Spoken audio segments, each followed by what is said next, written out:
माता दी दोस्तों, राधे राधे। आइए जान लेते हैं कि 2025 में वट सावित्री का व्रत कब रखा जाएगा, दिन, शुभ मुहूर्त और पारण का क्या समय रहेगा, पूजन विधि, आपको अमावस्या तिथि कब तक है और सोमवती अमावस्या में अगर आप व्रत करना चाहते हैं या वट सावित्री का व्रत रखना चाहते हैं तो आपको कैसे करनी है।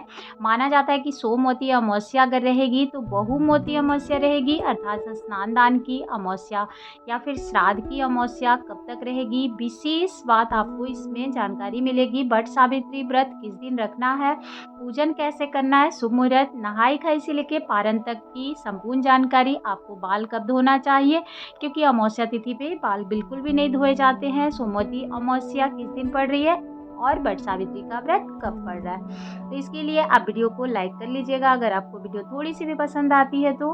उसके बाद आइए जान लेते हैं कि वट सावित्री का व्रत कब है। तो जेठ मास के कृष्ण पक्ष के यानी कि अमावस्या तिथि को वट सावित्री का व्रत रखा जाएगा और इस साल वट सावित्री का जो व्रत है वो सोमवार को पड़ रही है। उस दिन अमावस्या तिथि जो है उस दिन सोमवती अमावस्या जो होती है सोमवार को पड़ने से उस दिन व्रत भी सोमवती अमावस्या की बहुत सारी महिलाएं रखती हैं और बहुत सारी महिलाएं वट सावित्री का भी व्रत रखती हैं और बहुत सारी महिलाएं जो हैं दोनों ही व्रत रखती हैं। तो आपको पूजन कैसे करना है ये भी जान लीजिए। बहुत लोग के डाउट ये भी है कि 26 को है या फिर 27 मई को। हमारे हिंदू धर्म में वट सावित्री का जो व्रत होता है सुहागिन महिलाएं बड़े ही प्रेम भाव से अपने पति और पुत्र की लंबी आयु दीर्घायु की कामना के लिए यह व्रत रखती है, जो साल जेठ मास की अमावस्या तिथि के दिन रखा जाता है। कुछ जगहों पर वट सावित्री का जो व्रत होता है जेठ मास की पूर्णिमा के दिन भी रखा जाता है, जिसे वट पूर्णिमा के नाम से भी जाना जाता है। इस व्रत में महिलाएं वट वृक्ष की पूजा पूरी विधिवत करती है, वट वृक्ष को जल से सींचती है।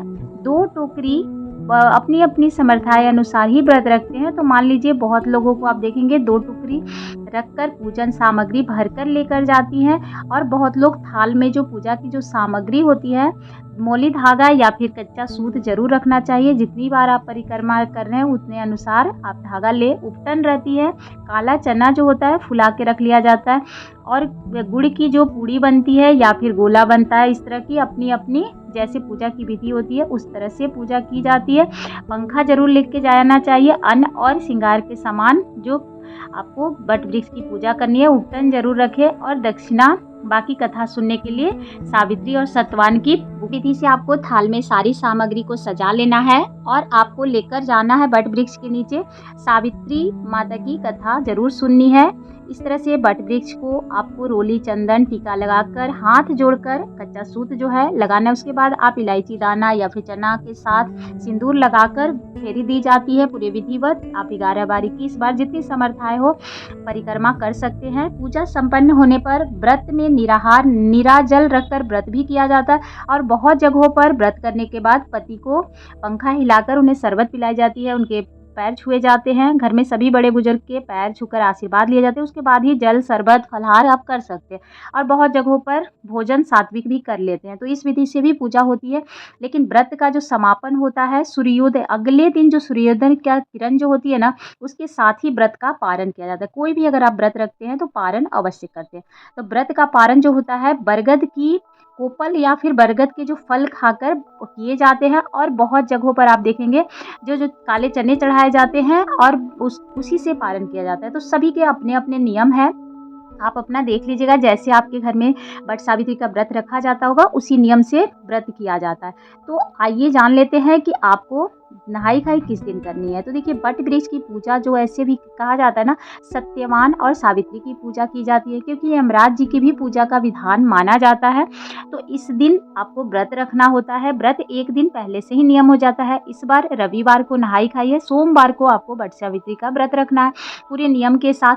तो आपको नहाई खाई संडे को ही कर लेनी है जो दिन है रविवार। उसके बाद सोमवार को ब्रह्म मुहूर्त की पूजा बहुत ही शुभ होती है। लेकिन अमावस्या तिथि जो है वो दोपहर में लग रही है। तो आप देख लीजिएगा जितना आपकी समर्थाएं हो उतना देर अगर आप प्यासे रह सकते हैं तो आप लेट से भी कर सकते हैं, नहीं तो आप सुबह भी कर सकते हैं क्योंकि अमावस्या तिथि पीपल वृक्ष की जो पूजा होती है अमावस्या तिथि के दिन ही होती है। तो बहुत सारी महिलाएं अमावस्या तिथि पर भी पीपल वृक्ष की भी फेरी देते हैं। लेकिन माना जाता है सभी जगहों पर अपने अलग अलग पूजा के अलग अलग ही रूल होते हैं। तो आपके घर जैसे हो 2 वृक्ष की अगर आप फेरी दे पाते हैं तो जरूर दे। अब अगर आप 2 वृक्ष की फेरी नहीं देते हैं तो एक वट वृक्ष की पूजा कर ले और पीपल वृक्ष की आपको उस दिन अपने पीपल वृक्ष की आप पूजा कर ले, वट वृक्ष में आप फेरी दे।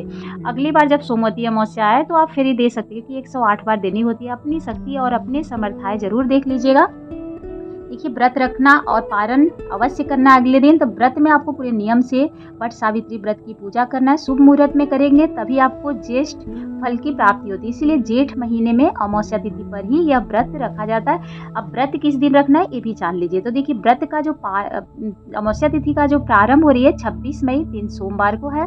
दोपहर में 12:13 से अमावस्या तिथि आरंभ हो रही है, जो 27 मई दिन मंगलवार की सुबह में 8:31 तक रहेगी। तो माना यह जाता है कि सोमवार को पूरा दिन ही अमावस्या की तिथि रहेगी। इसीलिए इस बार पंचांग के अनुसार भी 26 मई को ही दिन सोमवार के दिन वट सावित्री का व्रत रखा जाएगा। तो अमावस्या का जो व्रत होता है, अमावस्या तिथि दोपहर में पड़नी चाहिए, पूरा दिन तभी मान्य होता है। इसीलिए 27 को ये व्रत नहीं रखा जाएगा, ये आपको 26 मई को रखनी है। इस दिन आपको पूरे विधि विधान से पूजा करना है। हाँ, स्नान दान जो है अमावस्या तिथि को मंगलवार को भी किया जा सकता है, इसमें कोई भी दिक्कत नहीं है। वट सावित्री का व्रत का पूजा आपको प्रातः काल सुबह ब्रह्म मुहूर्त में स्नान करके आप पूरी तरह से 16 श्रृंगार जरूर करिएगा, क्योंकि इसमें सुहागन महिलाएं अपनी पति की लंबी आयु के लिए यह व्रत रखती है, दीर्घ आयु के लिए रखती है, अपने पुत्र की प्राप्ति के लिए रखती है, पुत्र की लंबी आयु और घर की सुख समृद्धि के लिए भी रखा जाता है। तो 16 श्रृंगार पूरा कर लीजिएगा और थाल में सारी सामग्री लेकर आपको जाकर थोड़े से आपको श्रृंगार के सामान जो है आप चढ़ाना भी है और अपने लिए भी थोड़ा सा रख लीजिएगा, बाकी आप दान पुण्य कर सकते हैं। तो अपना जैसे भी पूजा के थाल में आपके घर में जो जो सामग्री लगती है उस अनुसार से पूजा करनी चाहिए। अगर नहीं जानकारी है तो वीडियो के माध्यम से भी आप प्राप्त कर सकते हैं। एक वीडियो पहले से भी हमारे चैनल पे है और इसमें भी मैंने आपको जो भी ज़रूरी चीज़ें थी इसमें आपको जानकारी प्राप्त हो जाएगी। तो आपको ब्रह्म मुहूर्त में स्नान कर लेना है, संकल्प लेकर पूरे 16 श्रृंगार करें। उस दिन ध्यान रखिएगा कि आपको पूजा बहुत ही अच्छे मुहूर्त में ही करनी है। तो 4:24 से लेकर 5:25 तक समय है जिसमें आप स्नान ध्यान कर ले। उसके बाद शाम को का जो पूजा भी समय रहेगा 7:11 से लेकर 8:13 तक। दोपहर में भी वट सावित्री की पूजा आप कर सकते हैं, अगर आपके अंदर समर्थाएं है तो ज़रूर कर ले, क्योंकि दोपहर का जो पूजा का शुभ मुहूर्त है 2:36 से लेकर 3:31 तक रहेगा। गोधल मुहूर्त जो होता है शाम का, जिसे प्रदोष काल कहते हैं, वो 7:10 से लेकर 7:31 तक रहेगा। 26 मई सोमवार को इस बार पूरी तरह से नक्षत्र बहुत ही अच्छा है, जो कि उस नक्षत्र में माना जाता है कि भरनी नक्षत्र, जो कि सुबह 8:23 तक रहेगा और बाद में इसका कृत्तिका नक्षत्र प्रारंभ हो जाएगा। तो अगर आप इसमें भी पूरे विधि विधान से अपनी पूजन करना चाहते हैं कर सकते हैं। शोभन योग जो है 7:02 सुबह में शुभ योग है। इस बार वट सावित्री का व्रत जो रहेगा इसका पारण आपको अगले दिन यानी 27 मई मंगलवार को ब्रह्म मुहूर्त सुबह 4:09 से लेकर 4:57 तक रहेगा। तो सूर्योदय हो जाएगा, जब सूर्य निकल जाते हैं उसके बाद ही आपको पारण करनी चाहिए। तो याद रखिएगा, कभी भी सूर्य निकलने से पहले पारण न करें। पारण जो होते हैं सीधा जरूर निकाल ले, जो भी दान पुण्य का है पंडित अगर आसपास हो दे सकते हैं, जरूरतमंद को दे सकते हैं, नहीं तो कुछ देर बाद भी आप दे सकते हैं। उसके बाद पारण विधिवत करने के बाद आपको व्रत खोलना चाहिए। बहुत लोग क्या करते हैं कि पारण भूल जाते हैं, अपने कार्य में लग जाते हैं, बहुत अधिक समय होता है उसके बाद पारण करते हैं, तो आपको देखिए बिना पारण का फल नहीं प्राप्त होता है। कोई भी व्रत 3 दिवसीय होता है, तो इतना ध्यान रखिएगा। तो इसी विधि से आपको वट सावित्री का व्रत रखना है। यह व्रत सुहागिन महिलाएं रखती है। अब जान लेते हैं कि अगर आप मान लीजिए प्रेग्नेंट हैं और आप इसमें फेरी कैसे दे सकते हैं। तो देखिए, अगर आप प्रेग्नेंट है तो माना जाता है कि प्रेग्नेंट महिला जो होती हैं वट वृक्ष की फेरी नहीं देती है, तो आप ना दें और ना ही आप पीपल वृक्ष की आप पूजा कर सकते हैं। लेकिन आप कोशिश करिएगा कि आप कोई भी फेरी नहीं देनी चाहिए, क्योंकि इससे शुभ नहीं माना जाता है। बाकी आप अपना देख लीजिएगा। और अगर आप पूरा साड़ी आप पहनते हैं तो आप पहन सकते हैं, कोई दिक्कत नहीं है। नहीं तो शादी के जोड़ा से भी आप व्रत कर सकते हैं, बस नीला काला नहीं होना चाहिए, पीला लाल गुलाबी तो अच्छे कलर जो होते हैं थोड़े चटक कलर वही पहन के आपको पूजा करनी चाहिए। और कथा अवश्य सुनिएगा, साथ में आरती करें। अगर आपको मान लीजिए गौरा गणेश बनाते हैं, कलश रखते हैं, क्योंकि देखिए सभी जगहों पर कलश नहीं रखा जाता है। कलश अगर आप रखते हैं वट वृक्ष के नीचे, फिर आपको काफ़ी देर तक वहाँ रहना पड़ता है। तो आप देख लीजिएगा, जैसे सभी के घरों में कलश नहीं स्थापित होती, तो हम लोग हैं कि सिंपल वट वृक्ष की ही पूजा करते हैं। तो सबके अपने नियम है, अपने नियम के अनुसार ही वट सावित्री की पूजा करें।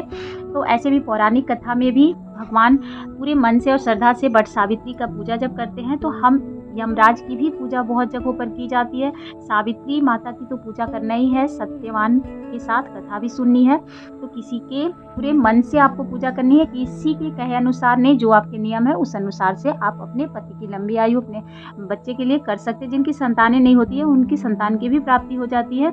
माना यही जाता है कि देखिए, देवी सावित्री जो थी माता, जिन्हें हम कहते हैं मृत्यु से मतलब अपने देवता यमराज जी से अपने पति के प्राण को वापस लेके आई थी और 100 पुत्रों की प्राप्ति के लिए उन्होंने वर भी मांगा था। तो इसी तरह उनके पति जो सत्यवान है उनके प्राण लौट आए थे, तभी से वट सावित्री का व्रत किया जाता है। उसी समय से सुहागिन महिलाएं अपने पति के दीर्घायु की कामना से वट वृक्ष की पूजा करती है। वट वृक्ष की आप पत्तियां जब तोड़ते हैं तो एक दिन पहले कोशिश करिएगा तोड़ने के लिए, क्योंकि जिस दिन पूजा होती है उस दिन नहीं तोड़नी चाहिए, शुभ नहीं माना जाता है। तो इतना ध्यान रखिएगा, यानी कि आपको जिस दिन व्रत रखना है उस दिन नहीं तोड़नी चाहिए, एक दिन पहले ही तोड़ ले, क्योंकि बालों में भी लगाई जाती है, जिससे कि उसकी जड़ का आप पूजा कर सकते हैं। वहाँ की मिट्टी आप उपटन लगाए हैं थोड़ा सा लाकर आप अपने घर में तिलक कर सकते हैं, पति की, बच्चे की, अपने भी। तो उससे है कि आपकी आयु भी बढ़ती है, साथ में आपके घर की जो ऊर्जा होती है, चाहे आपके वंश होते हैं, वो वृद्धि होती है। और पुराने वृक्ष, वट वृक्ष जितना पुराना होगा उसका अगर आप पूजा करते हैं तो बहुत अधिक फल प्राप्त होते हैं। तो ये माना जाता है। बाकी आप अपना दिनचर्या जैसे आप पूजा करते आए हैं वैसे करने चाहिए। तो पहले वट वृक्ष की डंडी जो है एक दिन पहले ही लाना है, चाहे आप गमले में भी लगा सकते हैं, नहीं तो आपकी आसपास अगर वृक्ष है तो जाकर विधिवत वहाँ भी पूजा कर सकते हैं। परिक्रमा आप अपनी शक्ति अनुसार ही करिएगा, क्योंकि आपसे जितना हो, बस इतना है कि उस दिन आपको नमक का सेवन नहीं करना चाहिए। उस दिन सात्विक भोजन आप कर सकते हैं, फलाहार में जो भी हो। जल ग्रहण तभी करें जब अपने पति को पंखा हिलाने के बाद उनकी पूजा कर ले। वहाँ पे आपको जाना है, पूजा करना विधिवत। पंखा बहुत लोग 2 रखते हैं और बहुत लोग 1 ही रखते हैं। उसी पंखा से फेरी देते हैं, सिंदूर लगाते हैं और उसके बाद फेरी देकर आप चने से, चाहे फिर इलायची दाना या बादाम से फेरी दिया जाता है।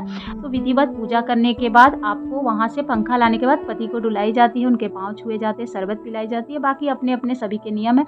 उसके बाद बड़े बुजुर्ग जितने भी घर में हैं सभी का पैर छूने के आशीर्वाद ले लें, तब आप जल ग्रहण कर सकते हैं। तो इस विधि से पूजा की जाती है। अगर वीडियो थोड़ी सी भी पसंद आए, इसमें अगर कोई भी त्रुटि रह गई हो, जानकारी और है कि मान लीजिए अगर आपका उस समय है, मानसिक धर्म आया हुआ है, चाहे आप पीरियड में है, 3 दिन या 4 दिन है, तो आप व्रत रख सकते हैं। तो देखिए, व्रत तो आप बिल्कुल रख सकते हैं, इसमें कोई भी दिक्कत नहीं है। लेकिन अगर आप मान लीजिए पूजा करना चाहते हैं तो आप नहीं कर सकते हैं। व्रत में आप रहिएगा, बाकी आपकी जो भी सामग्री हो वो आप किसी के द्वारा पूजा करवा सकते हैं। अगर कोई घर में है तो पूजा करवा सकते हैं, या अपने हस्बैंड द्वारा ही आप सामग्री को दे, अलग से कथा सुन ले। चाहे घर में भी आप कथा किसी से पढ़ा सकते हैं, चाहे आप फ़ोन से भी आजकल सुन सकते हैं, कोई दिक्कत नहीं है। तो आप कथा ज़रूर सुन ले, व्रत ज़रूर करें, बस आप पूजा नहीं करें। ऐसा भूल कभी मत करिएगा। 3-4 दिन में बहुत लोग पूजा करते हैं, लेकिन नहीं करना चाहिए, क्योंकि वट वृक्ष में ब्रह्मा, विष्णु, महेश तीनों ही देव जो भगवान है उनका वास होता है। तो बहुत ही शुभ होता है, हमें नहीं टच करनी चाहिए, इतना ध्यान रखिएगा। बाकी अगर आपको जानकारी थोड़ी सी भी पसंद आई हो तो लाइक ज़रूर करें, सब्सक्राइब करें। धन्यवाद। जय माता दी। आप सभी के जीवन में ढेर सारी खुशियाँ बरकरार रहे।